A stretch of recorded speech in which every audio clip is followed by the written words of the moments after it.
Hello everybody, welcome back to The Buffness. Today, we have a video that is only a few weeks late. I'm honestly super proud of myself that I was able to get this out at all. Ignore what I'm flipping right here, you can't see that yet. But today, I'm going to be ranking everything that I bought at Bladeshow West. Quick little look, there all of it is. Let's get into it. I'm ranking them by my, I guess, the coolest thing I got to the least cool, or the least cool to the coolest. You get the point. This is in no specific order of the best flipping or anything like that. It's just what I think is the coolest that I got, because I got a lot of cool stuff. Starting off with arguably the least cool thing I got, but is still very cool. This is the LDY Corvvis. Now, I spent a ton of money, as usual, at Bladeshow West this year. But this one I actually didn't have to pay for. This was a trade for mod work. I'm doing some pretty awesome mod work for a buddy of mine, Tyler. And in exchange, he gave me this Corvvis. Now, I really missed my Corvvis that I used to have. I kind of had it until I got bored of it, and then sold it. But now I'm very happy to have this one with a two-tone blade, by the way, which is just so sick. I wanted the two-tone one really badly, but my old one was just silver. Anyways, this thing is kind of weird to flip because it's a little bit short. It's just kind of weird. But nonetheless, a very good flipper, and I'm excited to get familiarized with it again. But yeah, it's not very cool because I've had one in the past, and the other stuff on this list is just a wee bit cooler. But yeah, LDY Corvvis, pretty awesome. Next up, something that most of you will think is insanely cool, and while I do think it's cool, I didn't get the full knife at Bladeshow. I just kind of swapped some parts around and made it my own thing. But this is an EPS Wraith. That's a Weihawk blade. Now, this thing flips insanely well, better than the Bowie Wraith in my opinion. It just has more tip weight, it feels like, and carries basically all momentum better. But this was my purple Bowie Wraith. Now, the story behind this was I got a Tie 101. I bought it just to like fix it up and get rid of it again. But I decided to swap the Bowie blade from my Wraith with the Weihawk blade on that guy. Had zero tuning issues, it was just all perfect. And I kind of loved it, so I kept it. So now I have a Weihawk Wraith, and then I traded scales with a friend of mine. So, yeah, story behind this, pretty simple.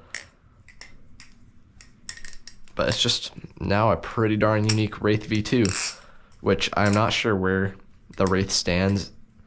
That you can't really call this thing a V2 because they adjusted very minor things from the earlier versions, like it's now on hidden Zen pins and stuff like that. But this is the new drop Wraith with a Weihawk blade, and it's pretty sick. I don't love the orange though,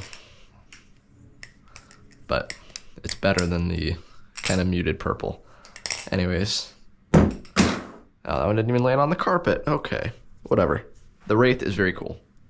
Next up, a prototype that I am a big fan of, because I think it's super cool. This is the dual tone Makeo Harpoon.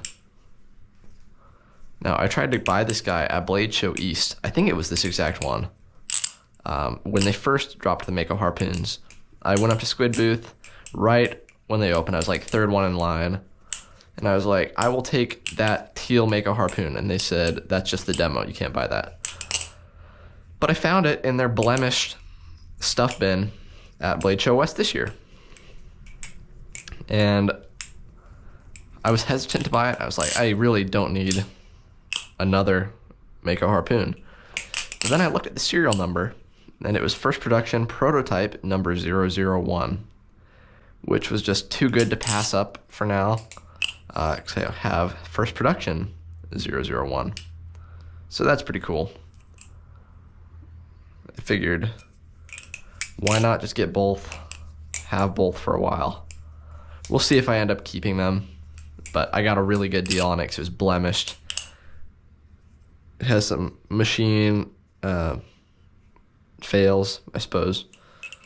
It's not the cleanest thing ever, but it's pretty cool, and I got it for cheap.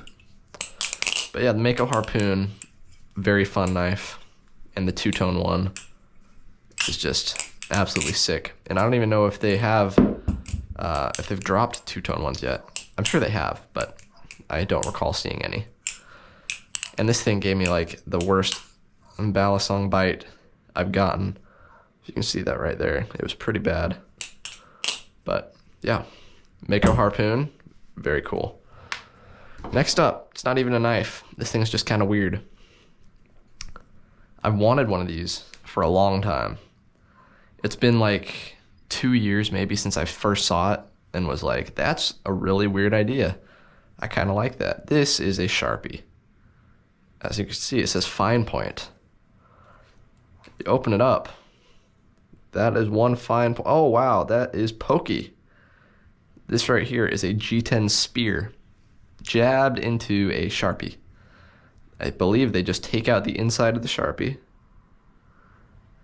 and then shove a rod of G10 down it and then sharpen it. It's very unique. It's just a disguised little weapon that I paid way too much money for. They were selling these for like $30.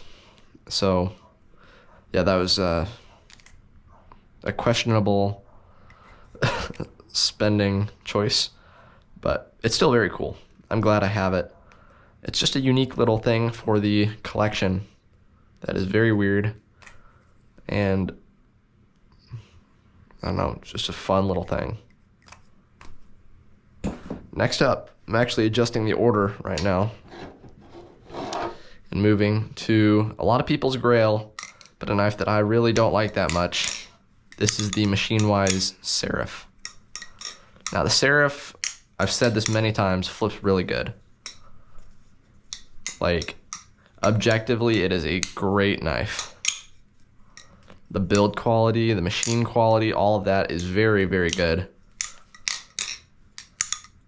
It's priced fairly enough, I'd say. Like, it's cheaper than a Tsunami.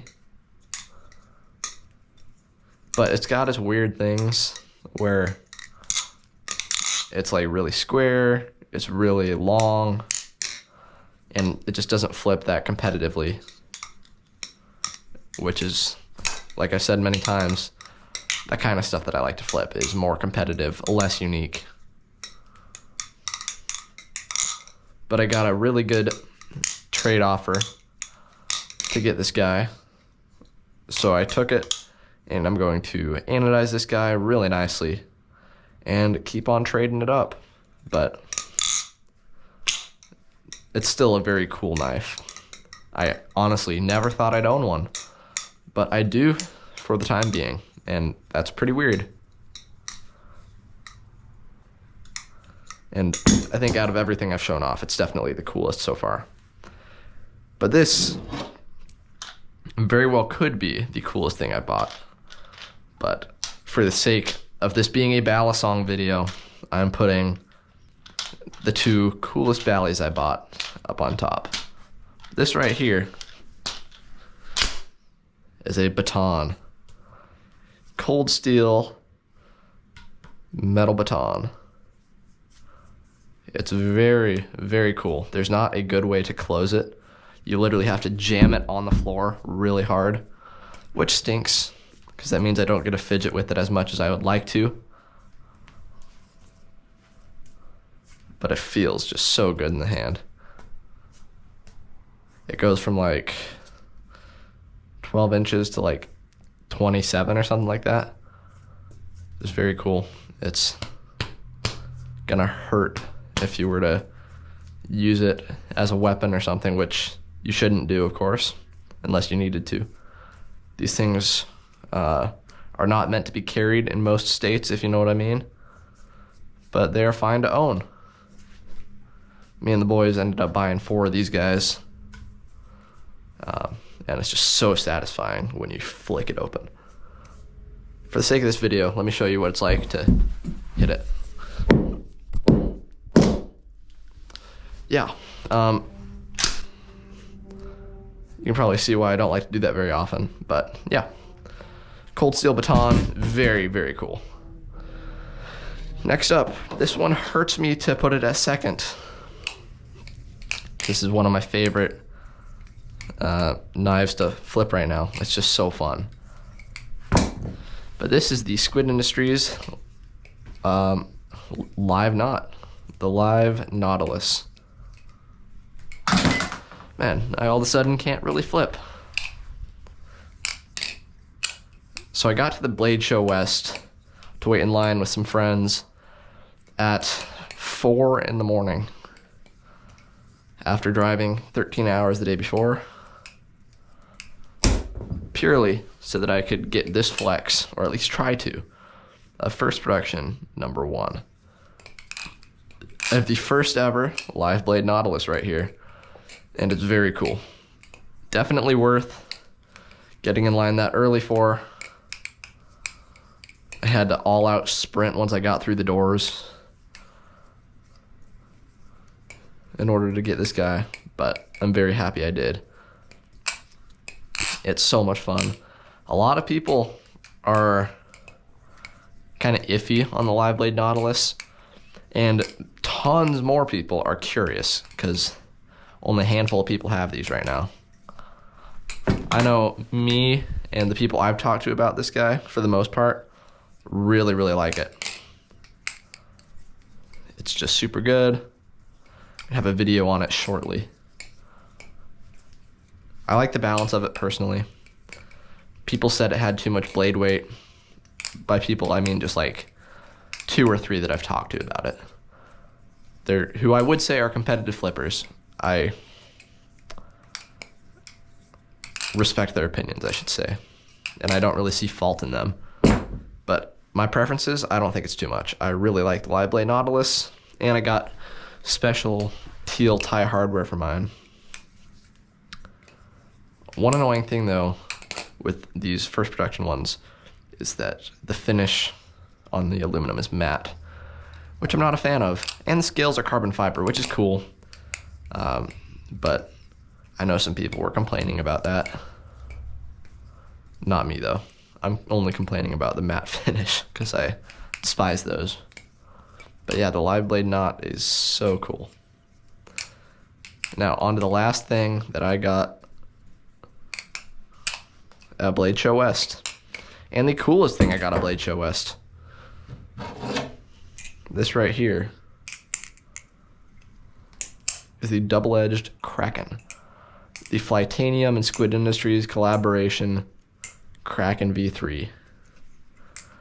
The Bally that you can't chaplain. And that's what makes it so fun and so cool. You really have to think about your flipping with this guy, but you can definitely flip it. Like, there's some tricks that you don't think that you'll be able to do on it. Excuse my poor flipping, by the way. But you can giraffe on it, so long as you reverse the momentum before you go into a chaplain. Mine is a little bit dull, by the way. I've dropped it on some rocks and stuff. Kind of beat it up a hair. And also, hopefully you can see that, first production number 001. Just a fun little thing that I'm kind of getting obsessed with when it comes to squid valleys.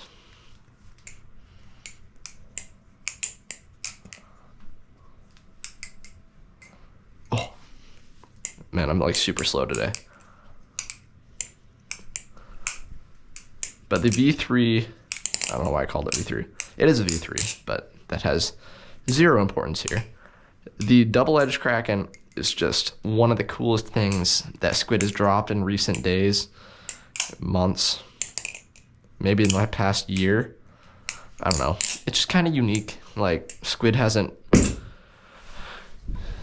dropped anything more than like reblades in a little bit, besides like the Serif and stuff, which is really cool. But I don't know, a double edge from Squid is something people didn't really have on their bingo card, except those who actually knew this was in the works for the past year or whatever. But I'm very happy it's here. I'm a big fan of this guy. It flips really good, actually. This is my only Kraken that is not like G10 right now or speed channeled. This is literally my only stock Kraken, and I have like 7 or 8 Krakens right now, which is absolutely insane. But it flips really good. I am super excited for people to be getting these in. They just dropped the other day online, and they're just so fun. It kind of makes me want to get a double-edged regime from JK Designs just to mess around with it, because I know I could flip it a little bit. But anyways, this is everything that I got at Bladeshow West 2025. This was one of my favorite blade shows ever. I think it's in my top 2 between this and my first Blade Show Atlanta. But yeah, this is absolutely wild. Got a pretty good haul this year. I'm not complaining at all. Holy cow, that was close. Yeah, thank you so much for watching. I will see you guys in the next video. Hopefully, maybe with Liveblade Nautilus or discussing the LDY competition coming back for another year.